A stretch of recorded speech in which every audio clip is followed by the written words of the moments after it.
Some cold cases gain notoriety. They stay with us not only because they remain unsolved, but due to the extreme nature of the crime and long-lasting repercussions to the community where it happened. Our next case will be familiar not only to true crime enthusiasts, but also those who study the paranormal.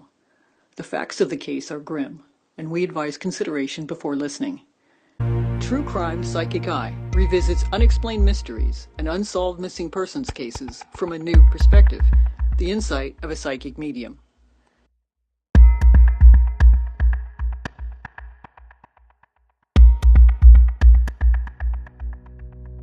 The events took place in southern Iowa, a small town in Montgomery County called Villesca, in the summer of 1912. Evening of June 9th, the Moore family, husband Josiah, wife Sarah, and their 4 children, Herman, Mary, Arthur, and Paul, plus young guests, Lena and Ina Mae Stillinger, arrived at church. Afterward, they walked the 3 blocks and arrived back home at approximately 9:45 to 10 p.m. The next morning, their neighbor, Mary Peckham, noticed there was no sign of activity in the Moore home, and the livestock had not been fed. Concerned, she walked over and knocked, but got no answer. The door was locked and all windows covered in dark. She then called Josiah's brother Ross, who arrived to check on the family. Ross Moore unlocked the door with his key while Mary Peckham waited outside. Upon entering, he found the bodies of the Stillinger girls. Stepping away from the crime scene, he called for police. Villesca Primary Peace Officer Henry Horton showed up and began searching the home. He discovered that the entire Moore family and their young visitors had all been bludgeoned to death. "Somebody murdered in every bed," he was quoted as saying. The weapon used was immediately obvious. A partially cleaned but still bloody axe of Josiah's, speculated to have been in the backyard. It was found leaned against a wall in the room with the Stillinger girls. The murder scene was brutal and bizarre. A 4-pound slab of bacon was found leaning against the wall near the axe. Dresser drawers had been pulled out, likely by the killer looking for garments, since all mirrors and glass in the entryway doors had been covered with clothing. A plate of uneaten food and a bowl of bloody water was found on the kitchen table. Every one of the victims lay in their beds. Their heads had also been draped with articles of clothing, covering the fact that they had been struck several times over with the blunt end of the axe. All that is, but Josiah. The blade end had been used on him. Ceilings in the bedrooms had noticeable gouge marks, presumably from the upswing of the weapon. 12-year-old Lena Stillinger's nightgown was found pushed up and her body exposed, but doctors concluded she had not been sexually abused. It was also determined that she had a defensive wound on her arm, and very likely the only one to wake during the attack.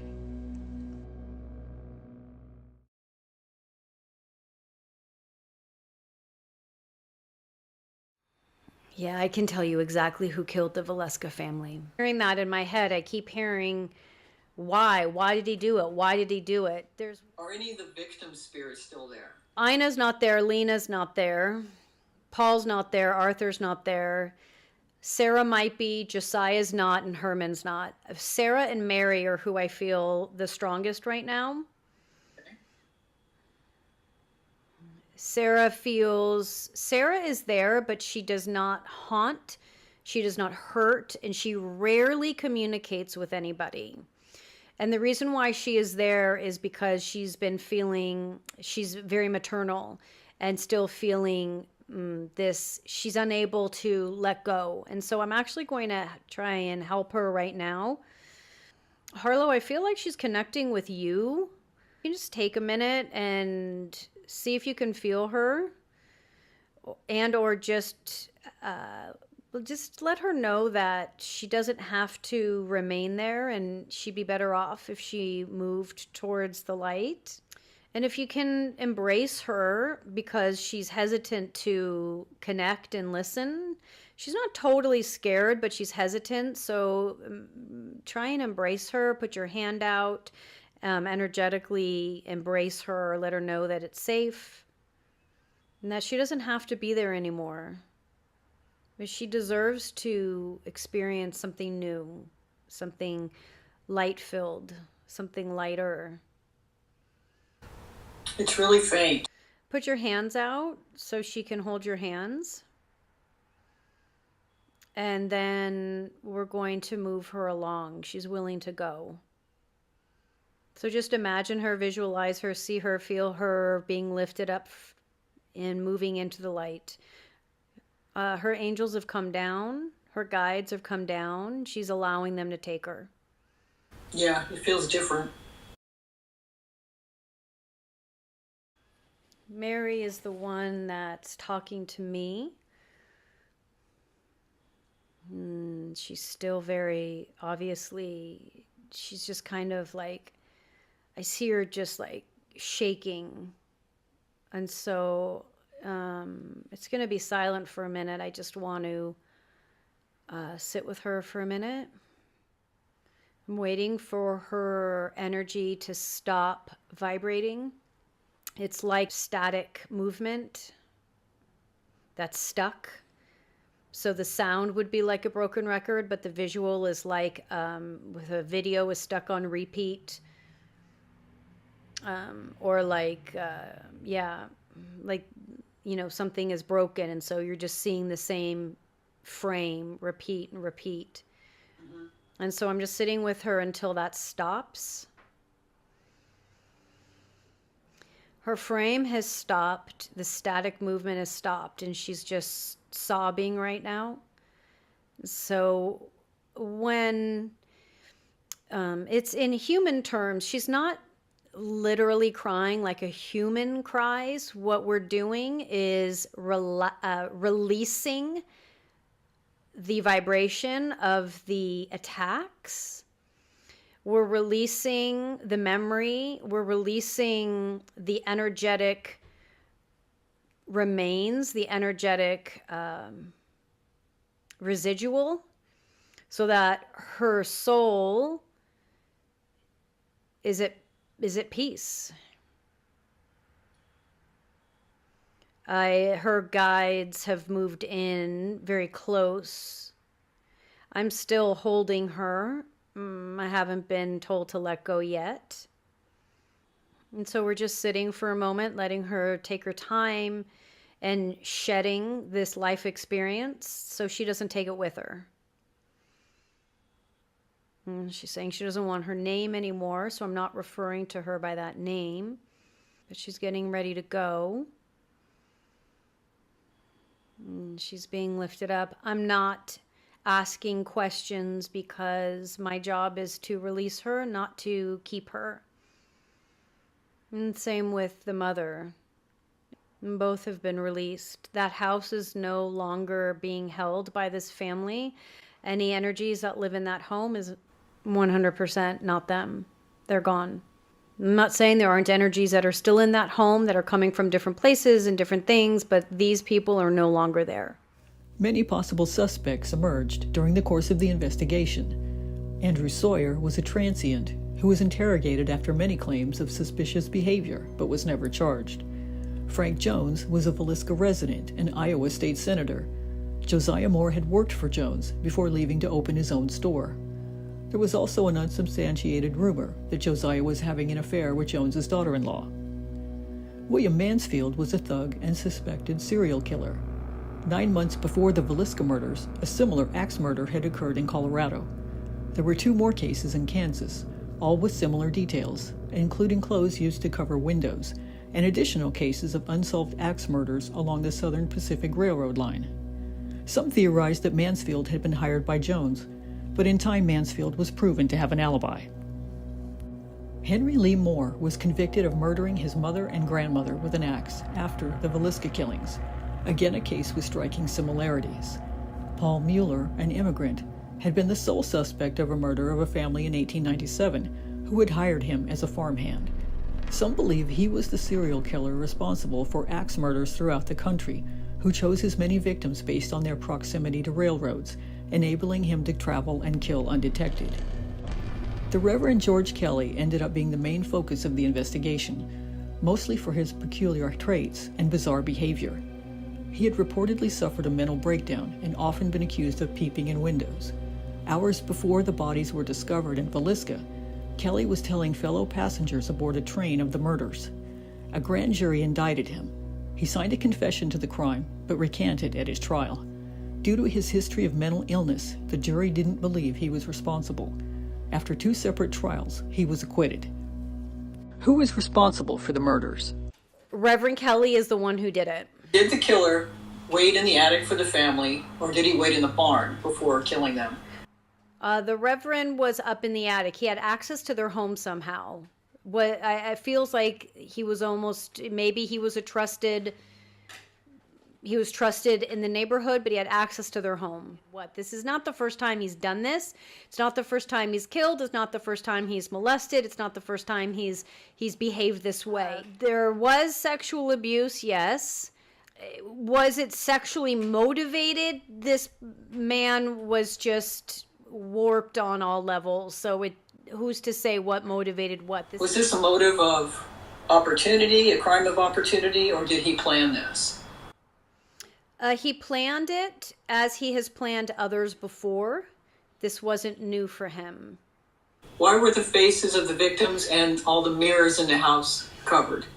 He's saying this was like it's like that's what he does. That's his thing. After he does this, he covers the faces, but he covers the mirrors prior to the killing. Has he done this before? Has he killed others before? Oh, yes, many times before. He's killed many times before, for sure. Was this something he did because he moved around as a reverend, he moved around to different areas, and is that what gave him the opportunity? Yes, absolutely, and he never got caught. He was very, very good at what he did. Until the mid-1990s, the Moore home was owned and rented by several people. Residents wanted it torn down. Darwin Lynn, a retired farmer, bought it and decided to make it a tourist attraction. He dismantled the electricity, plumbing, and garage, and found antique furniture and decor to recreate how it looked in 1912. But true crime people didn't show that much interest in touring the place. What did happen was that paranormal investigators began coming and wanting to stay overnight. The Villesca Axe murder house and its history soon gained popularity and was showcased on ghost hunting television shows. Darwin passed away in 2011, but his wife Martha kept it open as an attraction. So many people, thousands of people have gone through this home, tourists and ghost hunters. Have they drawn other spirits to the location, or have they created any thought forms with so much focus on a brutal crime like that? Because the mother and Mary were still there, Sarah and Mary were still there for so long, there was this pull and this connection people had, but neither of them spoke to anybody. They were very, Mary was, as you can imagine, there's not words to describe what happened to the soul. She was incapable of speech in any way. Sarah was muted also because of the trauma, and so was simply stuck. Other energies have definitely gathered in that home for many different reasons. I'm not saying that information people got when they went there was wrong. There's other energies that could communicate maybe for them and said things that maybe were true, but those two were incapable of speaking. One of the boys, I feel like it's Arthur, he's made, like, he's kind of weaved in and out of that home and at times and has communicated with people. Arthur still holds a connection to that home.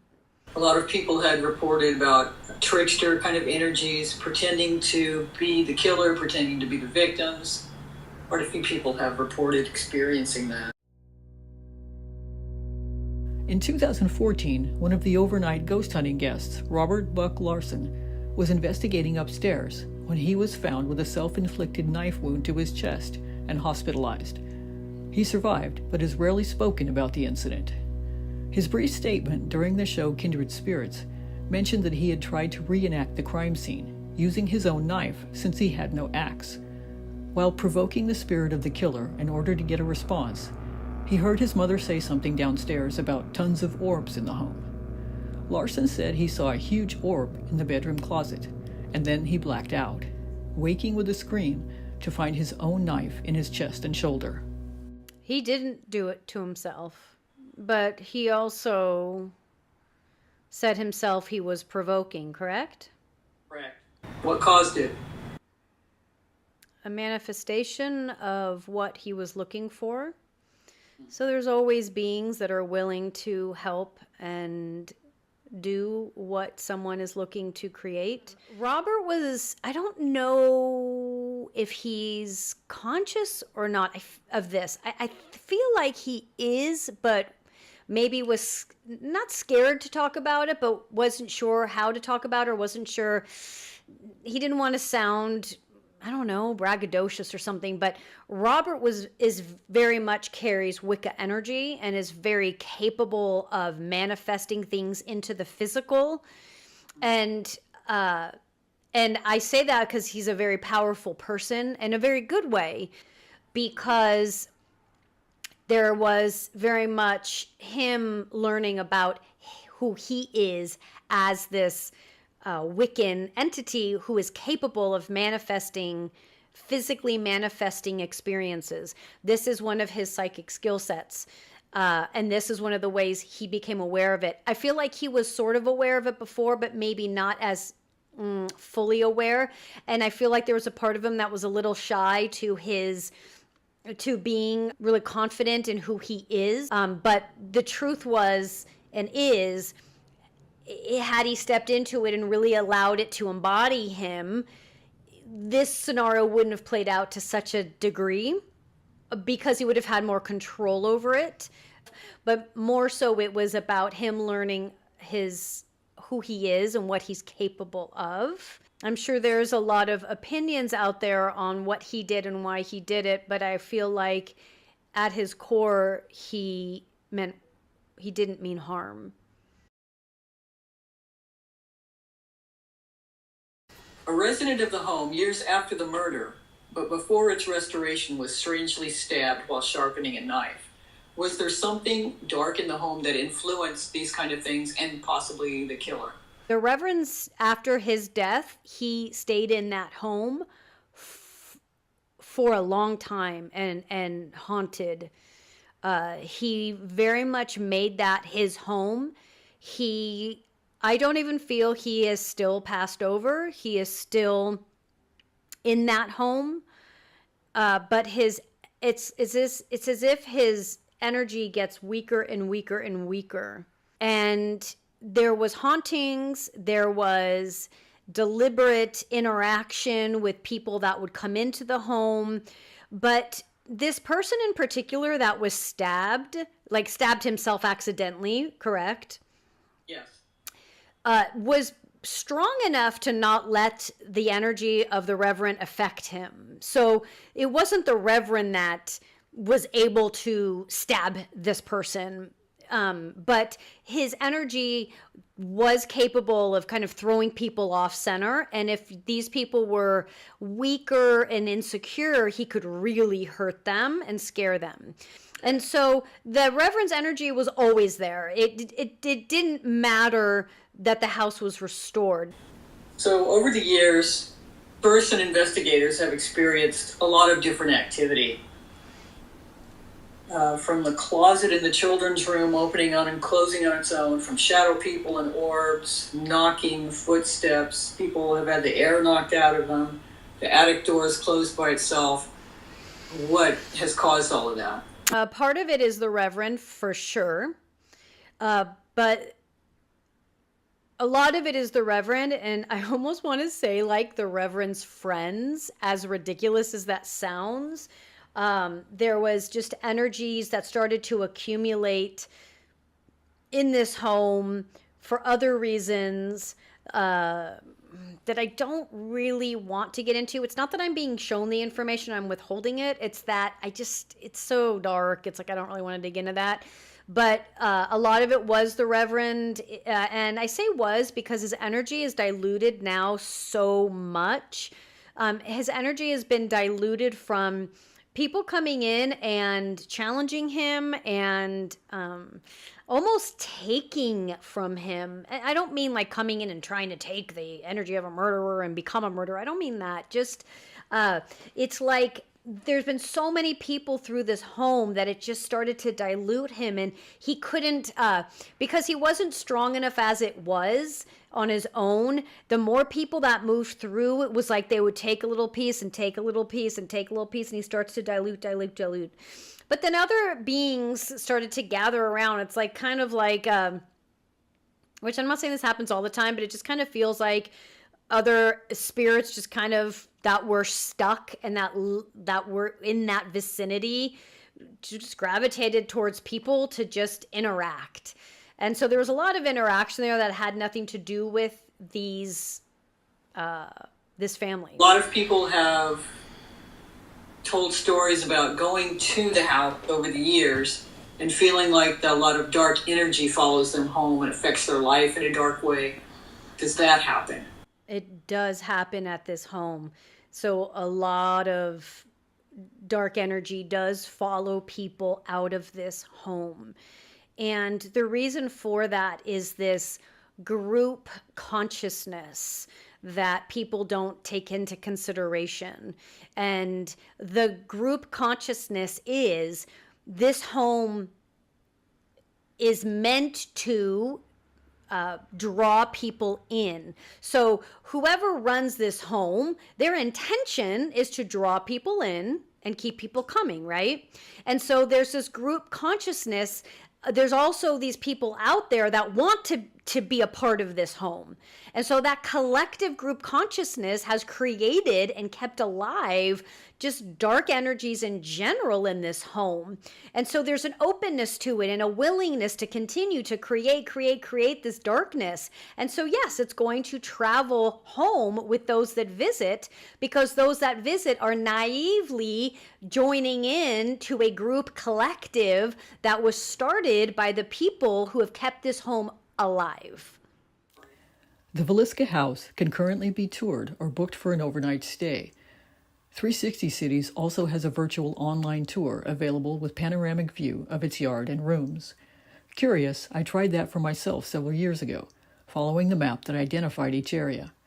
After stepping inside with my cursor, I was overwhelmed by a wave of what felt like extremely heavy, dark energy. Immediately nauseous, I had no choice but to leave the site. I was fairly new to the story of Villesca then, and not familiar with details. With a little research, I learned that the room that had affected me so abruptly was where the 2 young Stillinger girls and the axe had been found. Should the Villesca house be closed to tourists, or should it be torn down? Should this just be put to an end? Put to an end. It is not fair for the family. It is not fair for humanity. It is not fair for the planet to keep this home up. It should be burnt to the ground. There should be ceremonies done to clear the land, and that land should stay empty for at least 10 to 15 years, if not longer. Trees should be planted. I don't know that they'll stay alive very long, but the more we keep trying, eventually we will have regrowth, rebirth, new life, new light, and we can build homes on it again and start over. Burn to the ground is the exact image I had in my head. No one else has ever been tried for the crime. It remains one of the most horrific unsolved murder cases in American history, and of great interest in popular culture, prompting numerous movies and television shows. During the original investigation, many unauthorized personnel and citizens flocked through the crime scene, contaminating evidence, including the murder weapon. It changed hands several times and is actually said to once been traded for a box of chocolates before finding a home with a historical society. The number of tourists and paranormal teams to visit this location is likely well beyond counting at this point. Some say nothing negative or noticeable presents itself. Others come away with compelling stories, potential evidence of lingering spirits, and claims the dark energy follows them home. With so many years of focused intent by so many individuals expecting and possibly projecting ghosts and demonic activity, one wonders if a resulting entity has been created. Are there really souls unable to rest here, or do we keep a brutal moment in time alive by stoking it? True Crime Psychic Eye revisits unexplained mysteries and unsolved missing persons cases from a new perspective. The insight of a psychic medium.